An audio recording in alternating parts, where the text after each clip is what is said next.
Hey, welcome to the writer's block for February 10th, 2026. Let us talk about books and publishing and authorship and writing. Just off of the top, we'll just hit a couple of things that are going on. This week, Based Book Sale starts. By the time this airs, you won't have a chance to submit your titles or probably purchase. This isn't going to come out for a couple of weeks, but at the same time, you should know about the Based Book Sale. You should know that we are putting together an anthology of short stories around the theme of relics. The submissions are open, at least for the remainder of this week, I think, as we are talking and hanging out. Look forward to all the stuff. We've had just a slew of submissions. I think we're maybe around 40. Yeah. I've been kind of glancing at them, and it looks like we got quite a few. Very nice. Yeah, 40 queries, I would assume. And I think we've got maybe 10 to a dozen stories already submitted. That is just massive. That's unbelievable excellent turnout, I believe. Yeah. Jaji, you've done this before. Yeah, no, that's really good. One time I got 63 stories when we did something, and we split into like 3 anthologies. Wow. But normally not nearly that many, so that's really, really good. Excellent. Yeah. We do appreciate the Based Book Sale for facilitating us. Go ahead, Heidi. I was just going to say, I think that's it. I think there's probably a lot of people who are aware of it, who are like jumping at the chance because of that, like first time doing it. Don't you think? Yes, I think so. I think the idea of, hey, here's an anthology and it could go in the sale. And therefore, if you have a novel in the sale, maybe someone will see it in the anthology. I think that may be appealing to a lot of people. I think it's very appealing. It's appealing to me, right? Because it gives everybody a chance. So, I mean, yeah, I think this is a great idea. We should probably talk about. The other thing is that it's just really quick, it's a broader topic. In other words, magic schools, you have to be a fan of magic school. We did Forbidden Thoughts. You had to be someone who wanted to write something about Forbidden Thoughts. When we did the planetary ones, you had to write something about, the planet. But this is a little more open, where you can kind of be almost any genre. You know what I mean? You can be science fiction, you can be fantasy, you could be, just a historical story or a story that took place in the modern day that had no magic at all. So it seems to me that it may appeal to people who some of the other anthologies I've been involved with might not have really appealed to them because they weren't writing whatever it was that we were looking for. But this allows them to write what they want, according to the subject. I think so.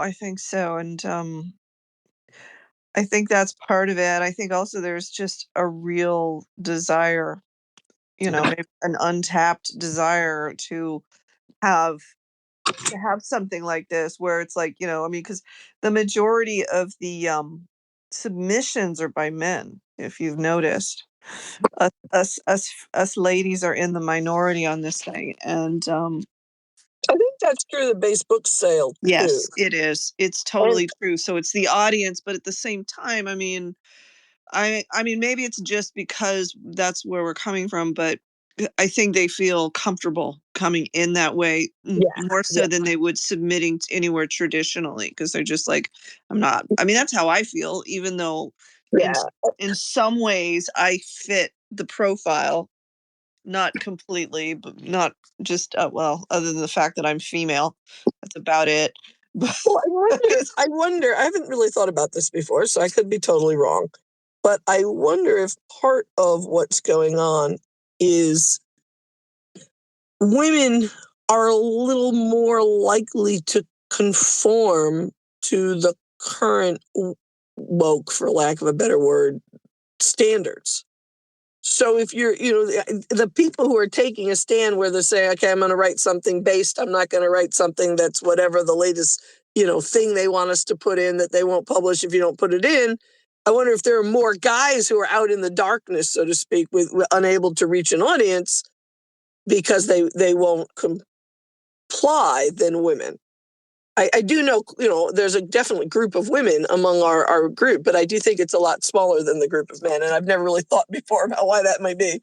Well, it could be that. It could be something else. I think so. I mean, there's a Michael, shut this down. I know this is we're heading into something you hate. You're not necessarily going to. We're on the border, but let's I know, keep but it I will. close to the point here at hand, which is the anthology collection, which again, I love the number of submissions. Yes, there are plenty of men who have submitted. Yes, there are women submitting as well. And I am happy to be curating this collection with two fantastic women from our scene. That's my feeling. That's my sentiment on it. If you are just tuning in, we're talking about the Relics anthology. Bowen, I know you are looking at putting in a query. We look forward to seeing your query later this week. Obviously, if you haven't seen the little promo video, that's up above in the nest. Few last pieces of newsworthy information. Just while we're on it, there's audiobooks galore. I put out a slew of them last year, and they continue on this year. I assume I'm going to get the one for February approved here imminently. So let us talk about updates, work you're doing, where you're at. And again, for the guys that are hanging out in the audience, let this be an invitation to you. You're welcome to grab the mic and come and talk shop about your work, promote your work, ask questions, solve problems, perhaps even. What have you guys been working on since the last time we talked? Well, on the subject of audiobooks, I'm really happy to say that my audiobook for book 6 is going forward. My lovely narrator has done about 4 chapters, and she's doing a great job, and she always does. So it's really fun to be revisiting book 6 and listen to fun. Usually, she'll read a chapter and then I'll reread it and find a few errors, but the last 3 chapters she hasn't made us not a single word out of place. So it's been really a joy to listen to.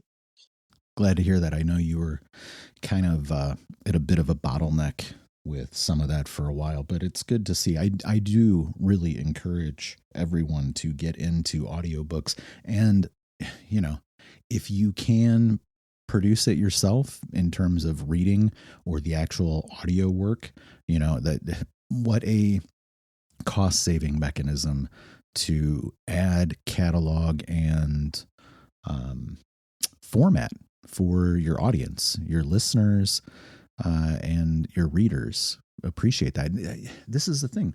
I've done this before, and I assume a lot of other people have as well. You might read a book and also you might listen to that same book, or you might listen to it and then you might read it. I've done both for a number of titles, or there will be a couple of different, or a few, even maybe more than a few renditions in audio format of a story or a book. And you can kind of work your way through those and find things to appreciate in each of those renditions. Or, be able to critique the performances and find the nuances in the variations and things like that. I certainly do that. I don't know if you guys have, but short stories, I find that there will oftentimes be a number of iterations of those titles. And it, it's just, I think, really cool to see and hear the different ways that readers, narrators, and producers engage with that stuff. I haven't done a lot of that, but occasionally one, comes like something and sees another version of it, or tries it from another angle. And sometimes it's really enjoyable. Heidi, do we have you back? Do you want to give us an update? I haven't been anywhere. I just was, I'm just hanging out, waiting. Nothing, Okay, Marshall. Sorry. The pups in the room. It's always a dog coming around. We love the pups. We do. We love the pups. He's demanded that the door be left open, regardless of the outside temperature. So otherwise, you're going to listen to him whine. Now I think he wants a walk. This has nothing to do with this space. But no. So what have I been doing? So I've got my some subscriber space I'm working on. I'm developing some full of my my philosophy for, she says, on writing, on how I'm approaching this and sort of putting stuff in there. So I've been working on that. I wrote a story for the anthology. Oh, wow. It's written. I have the rough draft. So I came in under 10,000. I'm so proud of myself because That's amazing. I know, right?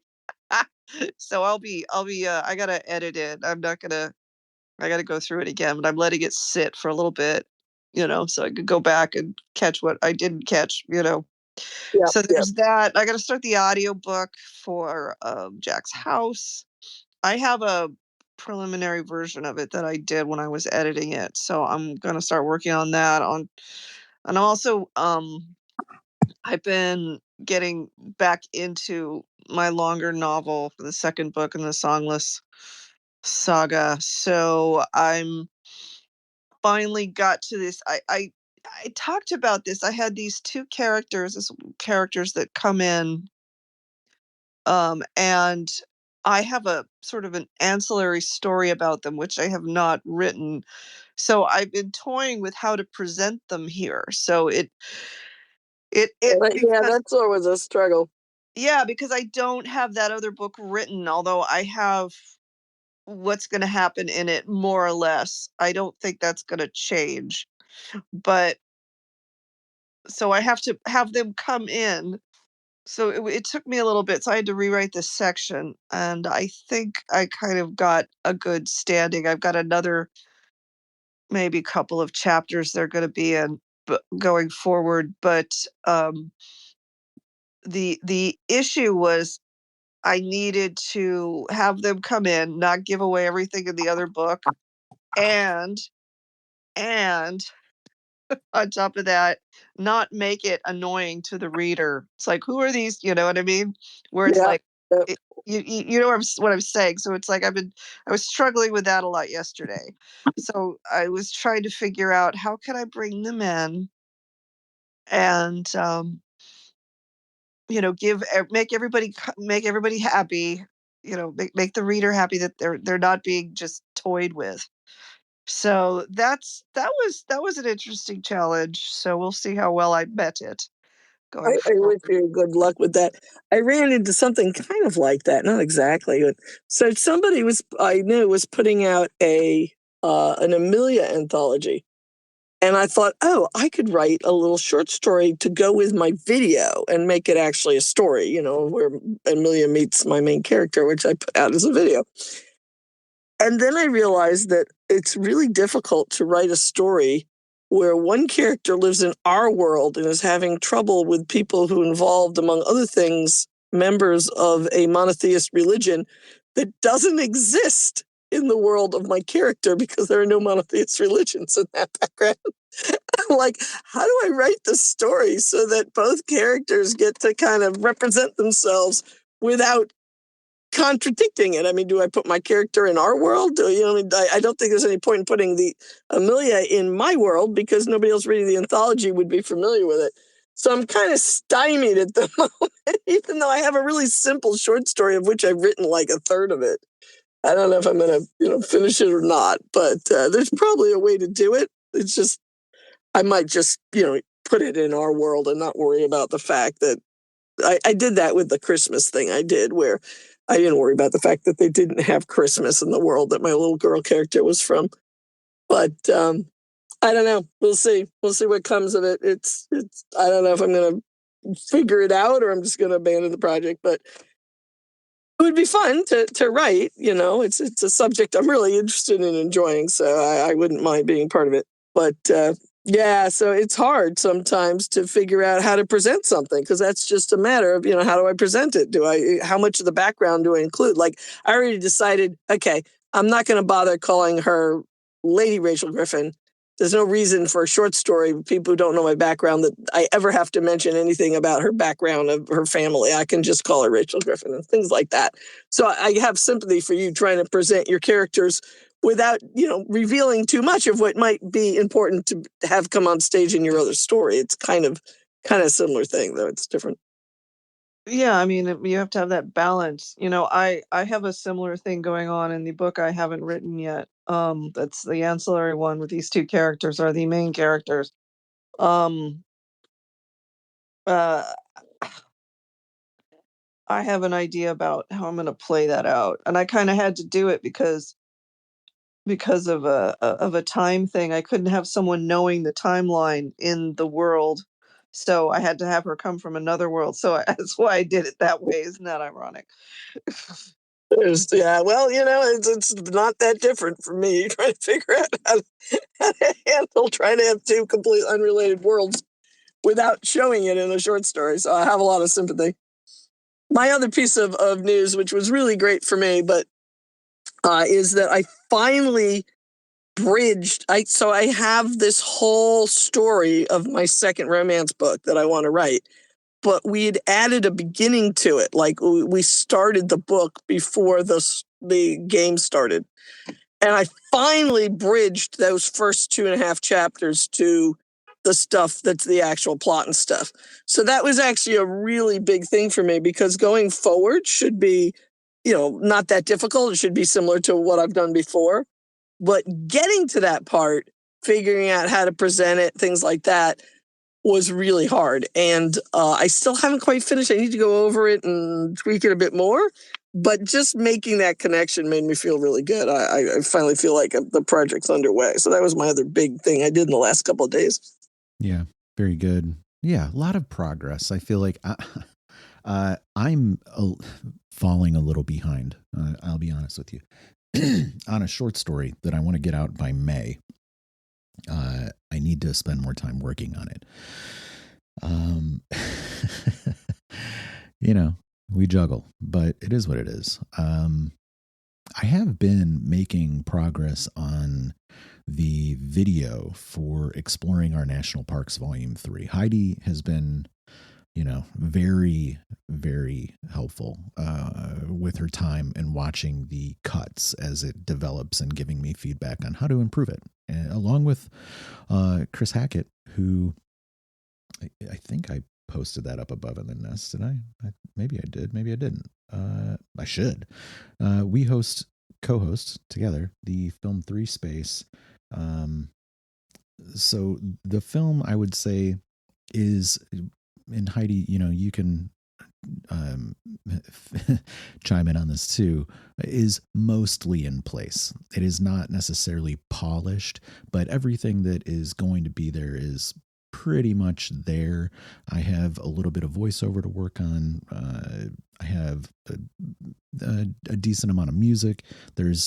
Every time I watch, I make about 100 notes for myself in terms of little edits and changes that need to occur as well. And then also I take the notes that Heidi and Chris give me, and we'll put that into sequence and work my way through everything, their notes and my notes simultaneously, to create a new cut. And then I also try to work on little new components. I think this last cut that I exported had a bunch of new maps and animated motion maps and stuff like that, which I had to learn how to do with all of the tools and free open source map software and GIS data, which, I've worked with all that stuff in the past, but it's been a while, and there's been a pretty good evolution in that technology. I'm not going to try and go down that rabbit hole as much as I would love to talk cartography. I know that's not what we're here for. So just to round that up, it is taking shape. I would love to say it'll be done by the end of the month. Will it be done by the end of the month? We'll see. We still have, 18 days left of the month. So it could happen if I really hustle. I also have to work on repackaging the audiobook for next month. That won't take long. I'll start that in about 10 days. It takes minimal amounts of work to get that cleaned up. Bowen, you're up on stage. What's happening? We haven't talked in maybe 2 months, I would say. Maybe, in person. How are you doing? What have you been working on? Give us an update. Oh, we lost Bowen. He'll be back. Maybe, hopefully. Hopefully, yeah. Yeah, so that's what I've been working on. Somebody else popped in. I thought it was him. So those are the things I've been working on. And then also, obviously, kind of making a first look at the participation for the anthology. Really, my effort has been minimal. Let's be honest here.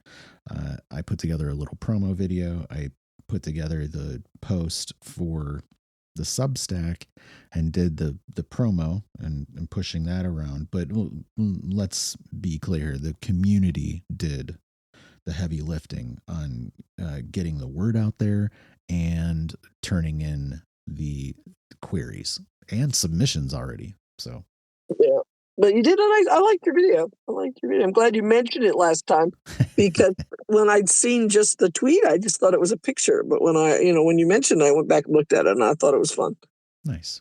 Yeah, they're doing pretty good with that AI video generation stuff. Yeah, it's come a long way from where we started with it. It really has. I would say your national. I left you notes. I've seen them. Yeah, I know you told me, but what I will say, I don't know if I put it in there, but I will visually. It looks a lot more polished than it has. So I mean, it really looks a lot better. So I mean, any of the notes. Not that it looked bad in the first place, but it just keeps looking better and better. Thank you. I noted little things in there to just continue to improve that, but overall, yeah, it's looking really good. On the video front, I spent a lot of time in the last week just making little videos and playing with them. I saw I'll be honest, I don't know who Amelia is. She's the UK. They've grabbed onto this UK caricature that was supposed to do one thing, and the populace is using it for the opposite reason. The government put out a game for kids where Amelia was the bad guy, and Amelia said simple things that are true that are currently politically not favored in England. So the internet and English people who disagreed with the current setup grabbed her and turned her into a heroine who represents loving England for the English. And I've loved England my whole life. I've studied, the culture and the history and everything. So not valuing it actually is very painful to me. So I really love Amelia. Did you play the game? I have not played the game. I have watched a video where someone played it. So as far as I can tell, if you don't talk to Amelia, nothing whatsoever happens in that game. There's no other option. There's no you get rewarded by something good if you don't talk to her. It's either you talk to her and get in trouble, or you don't talk to her. Oh wow. Yeah. It's on rails, narratively speaking. Yeah. When you talk about game design, it's just basically. Yes, it just goes forward. Yeah. But what I was actually what I've been doing since I did the Amelia thing was I have illustrations in my books. So I put them all through this and brought them all to life. They're like little Harry Potter moving pictures now. And I put some of them on my blog that goes with my books. I have a Substack that's named after the paper from the school, and it talks about the background of the series and writing and things like that. But the thing that I spent a lot of time on is we're going to do a Kickstarter for the editing for the last 4 books of my husband's StarQuest series. Everything's done. The covers are covered. Everything's done except for the copy editing. And we also are hoping maybe to raise a little money to put covers on a few of his books that are out of print. And so I took elements off the covers, because all the StarQuest covers, if you haven't seen them, they have like 3 or 4 different figures on them, usually a big one in the center, and then 2 or 3 others representing the Mary Cat Burglar or the Night Shadow, the eerie shadow-like guy, or or the Ancient Mariner, who's this guy who wears a mask like a lion, and things like that. So I got to bring each one of those to a short video. And then I sent them off to my videographer friend, who's also happens to be the copy editor for StarQuest. So, it's in his best interest to try to make a little video for us that we could put up on Kickstarter to say, hey, this is the little video that shows some of the things that we're asking you guys to come in. And basically, people will be able to get like hardcover book versions signed of the last 4 books and things like that. And I decided to do it because I put out a note to the backers, and at least 5 or 6 backers responded they'd really like this. So I figure, I mean, we don't need to fund a particularly large amount of money. It'd be great if we get more and do more things, but just getting the copy editing done. So that was one of the main things I did, was cut out with Photoshop each of these little 3 to 5 elements of the 10 covers now, and then bring them to life. And it was really neat. It was really fun to see these. The best one I think was the sun killer weapon, which is on the front of one of the most recent books. It did a video where the sun killer weapon put out a sun. It's really cool, because I've been hearing about this, for, I don't know, almost 10 years now, 8 years, I guess John's been working on this project. And to just I got to see the horrible sun killer weapon kill a sun.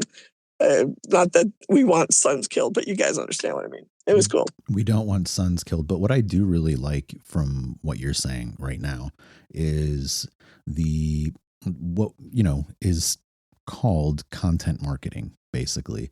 All of these little things that you can do that are adjacent around the promotion of your product or services, basically, and like turning out these little videos, being able to put them on blogs or on social, or creating blogs, just creating all this stuff that basically populates out into the ecosphere, and you're able to utilize those assets again and again and deploy them rapidly when an opportunity comes up to use them.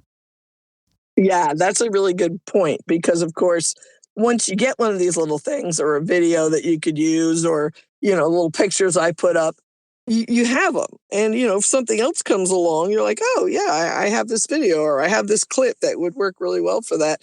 And even more important, I think, you have a little bit of know-how about the modern tools, so that if it would be useful, you can go, oh, this tool will do that thing that we could use. Here's this image. Let's go ahead and bring it to a little bit of life. So it's fun, but it's also useful and interesting at the same time. Heidi, you're doing kind of the similar moves in terms of what you were talking about earlier with subscriber space, developing Substack. You've done these videos in the past too. And I assume we'll do more as things come in up. my free time. Yeah. In my free time. Copious free time. Yeah, the copious amounts of free time I have between, doom scrolling and trying to keep and playing solitaire, right? I have to do those things. They're very important. No, yeah, I need to do that. I'm putting the desert, as you probably both, and the house that Jack built, into the base book sale. I need to do a video for the desert. I did one for Jack's house, which I think I'm pretty happy with. I need to do one. I need to do one for the desert, and I need to sit down and do that. It's just it's just a matter of sitting down and doing it all. That's really all it is, and in an organized fashion, which is never. No, I don't know what to tell you. I wish I was more organized. Well, We're done. I don't know what to say. It is what it is. I've been talking to my eldest son right now, is basically a full-time writer.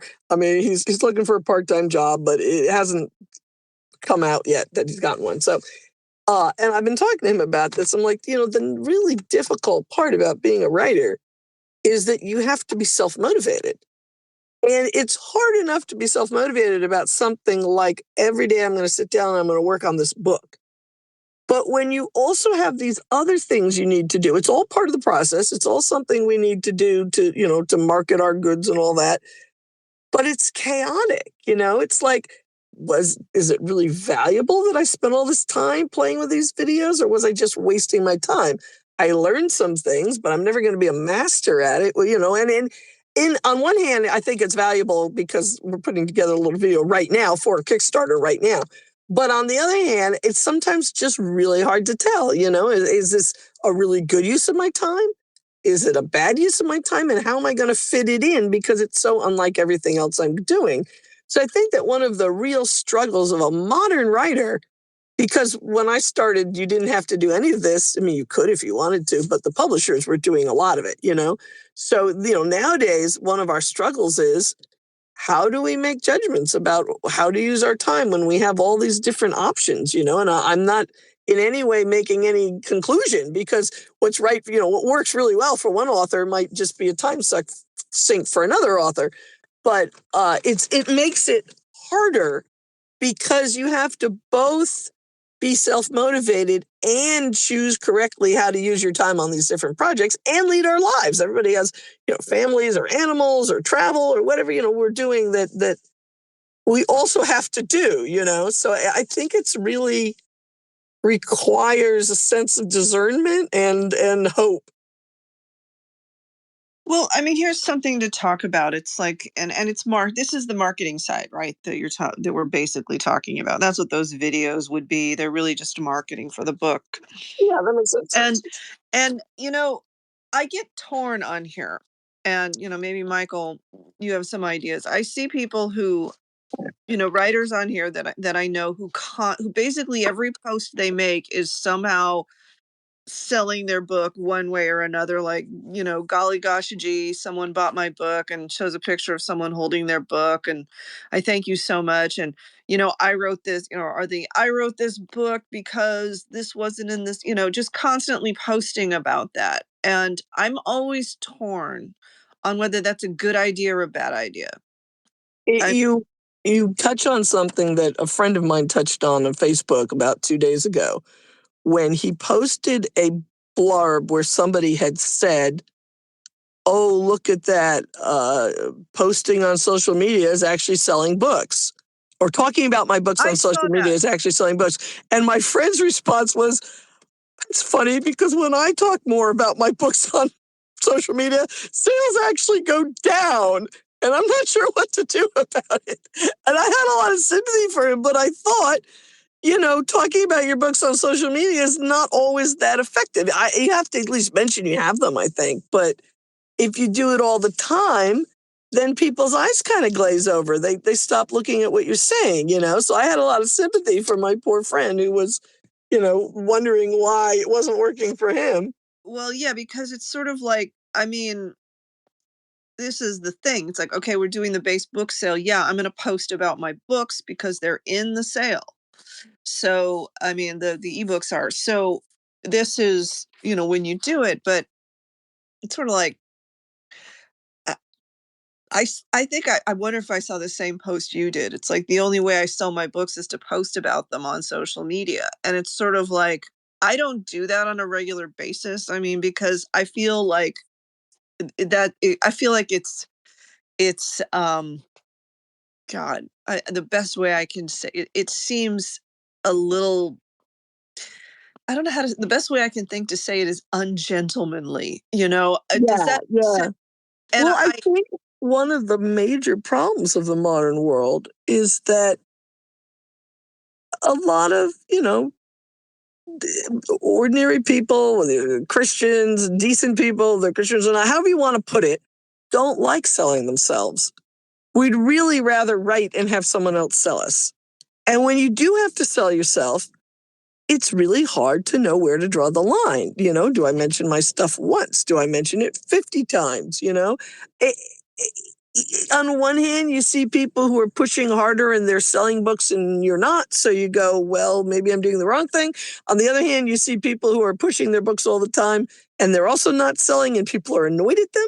So I think it's really hard to know where the middle line is. There used to be a gentleman who would go to the conventions who would say, may I shamelessly sell you a book? And he would just do this to everybody. And on one hand, it was a little cringy. On the other hand, people bought his books. My husband actually liked his books and bought several of them. So, it was somebody I liked and I felt for him, but I think we're all in his position nowadays. Well, as we're talking about it, and Michael, I'm sure you have an opinion on this. I'm forming the opinion that it needs to be done intentionally, not regularly. Right? I I mean, think there's a lot of wisdom to that. because so it's like, yes, it's in the base book sale. I'm going to push it because of that. But and if I'm like if we were doing a live event, yeah, obviously I would promote that. So I would promote, I think, but it's like I think the constant promotion is where you get in trouble. And it's like that waspy thing, wasps don't do that, that kind of thing. That's what you're talking about, that Christian Yeah. background.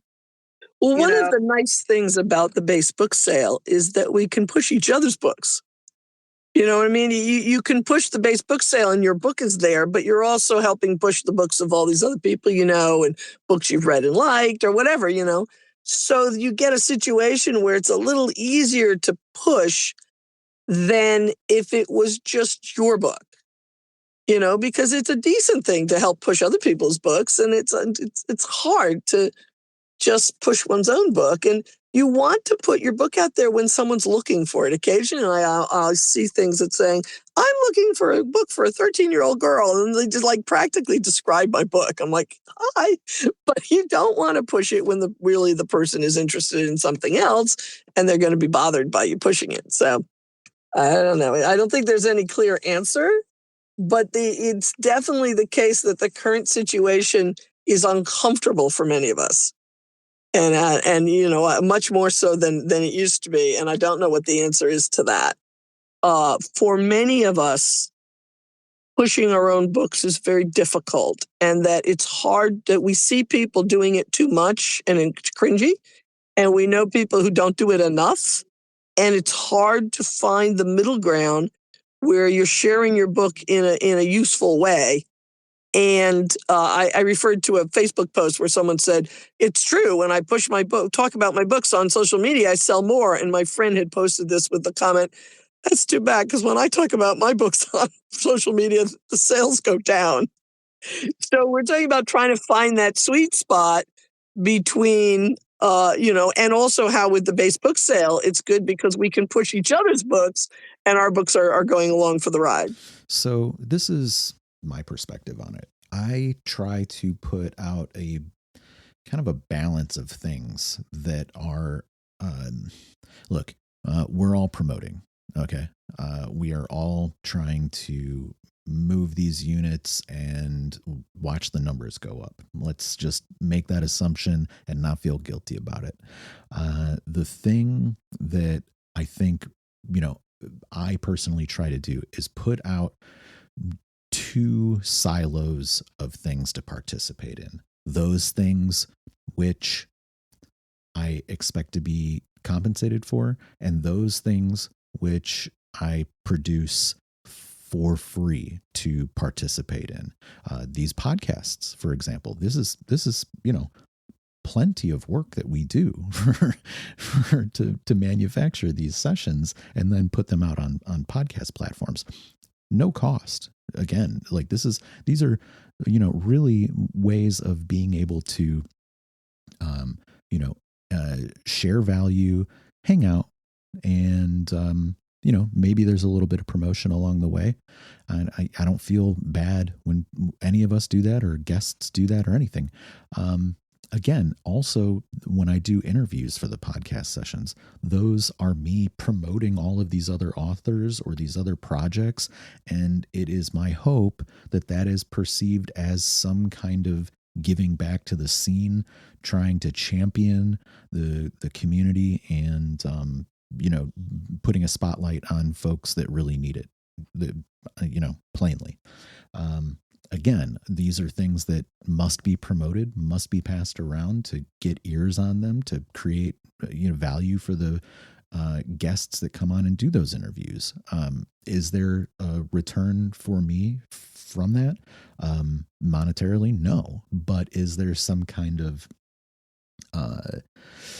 more abstract or nebulous value inside of doing those things? Well, perhaps. It's certainly difficult or even impossible to quantify, but I'm not going to stop doing it.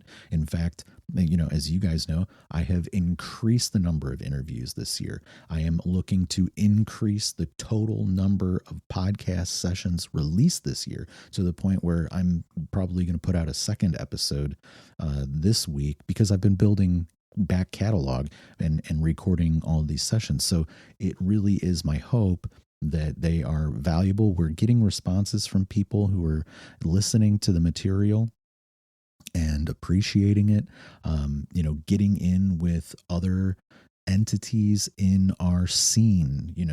Shout out to Rack Press, shout out to the Base Book Sale. Again, these have been really great opportunities for me to get a better view of the landscape, but also to meet people and know them better, and to hear their thoughts and better understand their perspective on writing, on authorship, publishing industry at large, hear about their experiences, the problems they've had, the successes they've had. I love hearing that stuff. I'd love to learn in that conversational manner, which is the same thing that we do here. We've spent a lot of time together, the three of us, over the last year, or more in Heidi's case, and there's been, it is a fantastic relationship, and we are doing new things and exploring new terrain together. This anthology being one of them, getting to learn about the work that you guys do. Hopefully you guys getting to learn about some of the things that I do, and just being able to, sharpen our pencils, so to speak, when we get out into the world to release, promote, and market our work. And again, I do think that there needs to be a balance. Oftentimes what you'll see, say, like on the video side of things, and even on the book side of things, oftentimes I will release rough drafts of the work for free, whether that is like Exploring Our National Parks being a collection of collection of pictures and thoughts on social media, on its Instagram, that carries over into other things, or daily history facts, little snippet videos, 10 to 15 seconds long, as I was doing last year, the Chicago Exposition, all of that stuff was iteratively released. The original series of tweets, they were put out as blogs and cleaned up again.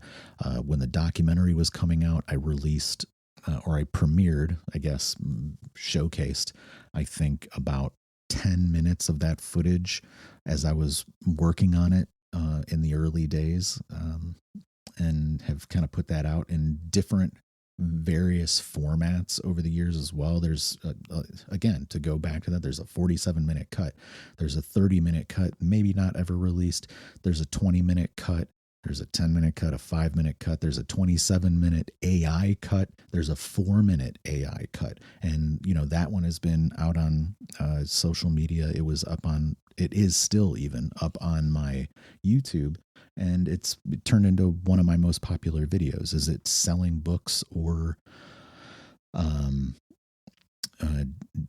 full documentary purchases on Amazon? I don't track that. I really try to do minimal tracking through my channels.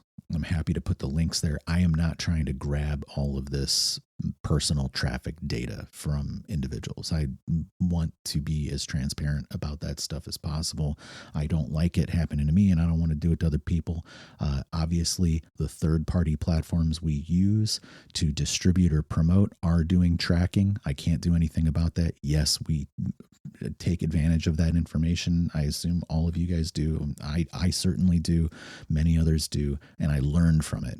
I will post what I learned from those channels. Often you'll see me kind of putting up little snapshots of data from the podcast, and that has informed me about what to prioritize, which channels, which mechanisms to prioritize. And I would say over the last couple of years, if you've been paying attention, I have been shifting my focus and kind of experimenting with these things to find out which sequence of mechanisms and tactics create the best strategy across the board.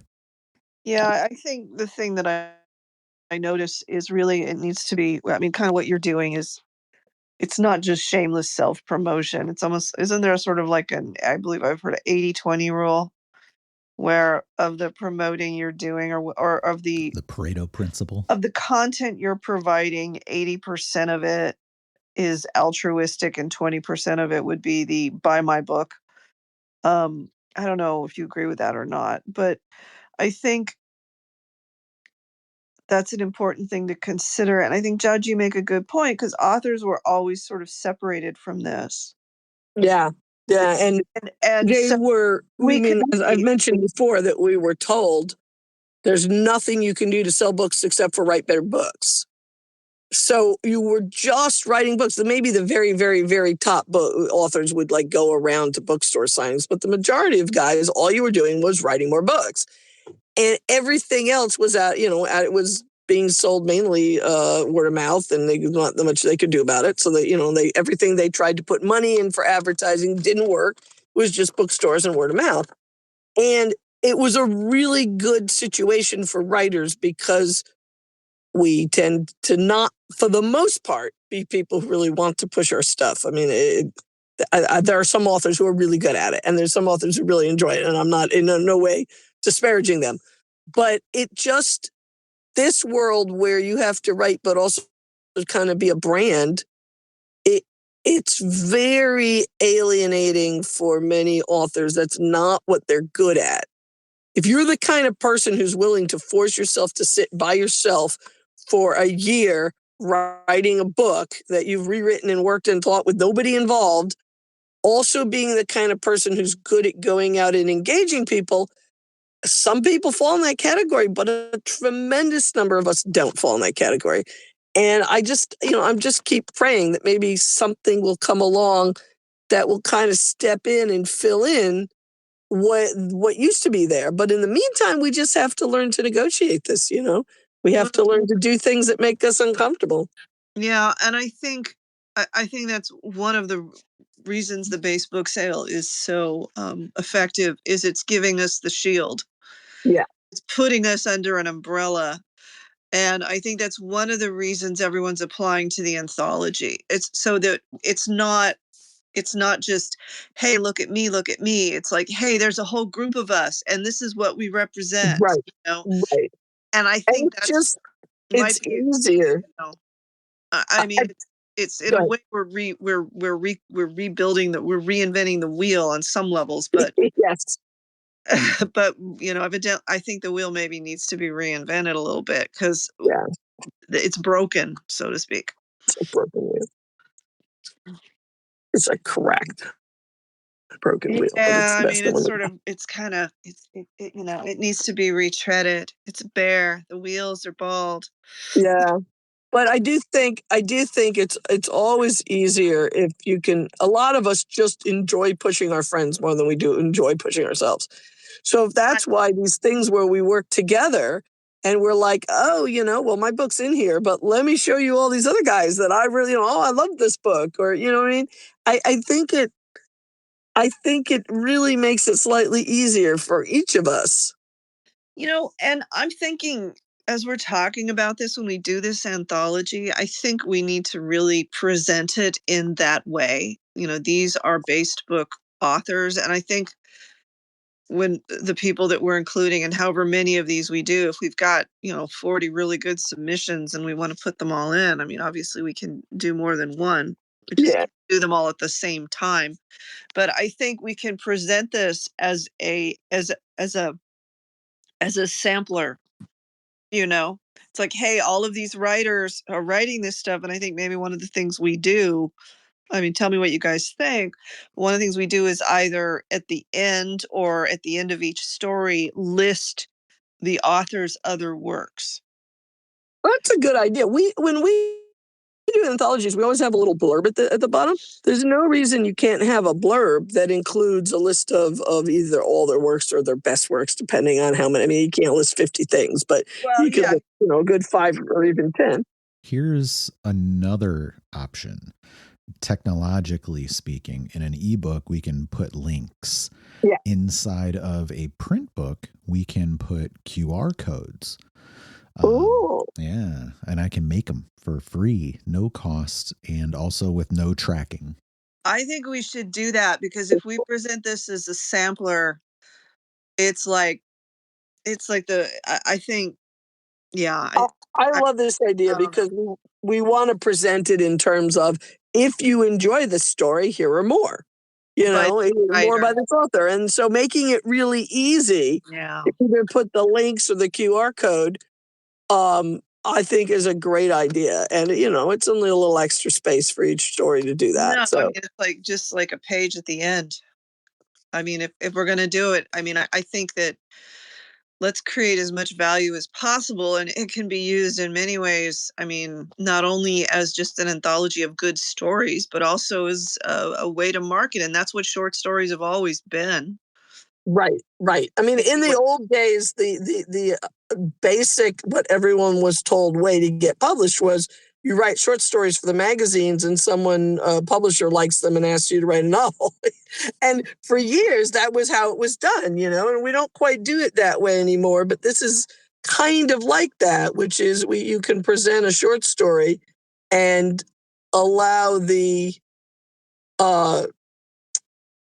readers the opportunity to engage with more. And I remember doing that. When I was young, I used to read anthologies and I would go look up the authors. I remember a number of times doing that. So it's a definite thing. And if we make it really easy for them, even more so, they get to the end of the story and they enjoyed it and they can right then and there go ahead and, hit the QR code or hit the link. I think that would be really good. I mean, it's both good for the reader and it's good for the author. Yeah, and I think it's one of the ways around this terrible marketing scenario we have right now, that is putting the wrong people in the wrong place to do the thing. Do the wrong people doing the things that need to be done. You know where I'm going with this sentence? I can't seem to complete. Yes. It gives a chance for us to present our work for others and to showcase the work of others all together, and to give people. And I love the idea of putting it in the sale, and then people can go, hey, I like a couple of these guys. I'm going to read their short stories, and I'm going to see what else other people think. Well, I mean, it's basically using the old system. But it's basically us using the old system is what it is. So, I mean, and I think that's how we should promote this, is definitely, what this is. One, it's obviously, I want to promote quality first. These are great stories from the based book sale, people with these types of values, and this is a great way for you to get to know these authors. Right. That's what I think is just brilliant. Yeah, those should be the 3 main points. Gosh, I missed my calling in marketing, didn't I, Michael? Did you take off again? No, I'm right here. I'm okay. He's just smiling. I'm just trying to keep up, Yeah, so, well, I don't know. Okay. Well, yeah. So there we go. I think I like that idea. I think, yeah. these conversations, I love them when they get somewhere, right? Yeah. And the whole point, I think, of what we're doing here is we acknowledge this is so hard. We know that we don't know exactly what to do and not to do. So anything we can do to help each other, particularly if it helps us too, is a really lovely thing, And that's, I think, where we are with this. We're doing this because it's fun to do it, but we're also doing it because it gives us a chance to give back to the community. It gives us a chance to take a small step in the direction that we know everyone needs to go. And I just think it's a lovely idea all around. Well, it also gives us an opportunity to build a community. Yeah. That's something I've been trying to do for years. It was actually when I was in high school that what I wanted was a community of people who were like, artists and poets. And my mom was a dancer and things like that. And I had a little tiny one, but it was like a dream of mine, So it's one of the reasons I've been like working with the superversive movement and some of these other things and trying to bring us all together is I just feel like there's something really nice about a community of people with a creative bent who are supporting each other, interacting, sharing ideas. It's just something really nice about it. Over and above selling anything, I really enjoy it. Let us get close to the wrap up. Any final thoughts? We've got I think that was my final thought. All right. Yeah, no problem. Yeah.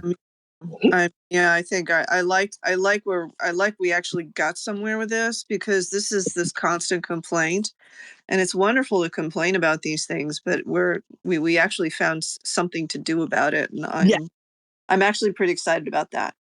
I know you can hear it in my voice. Very good. No, I am. I'm going to think about it. I'll get more excited the more I think about it. All right, cool.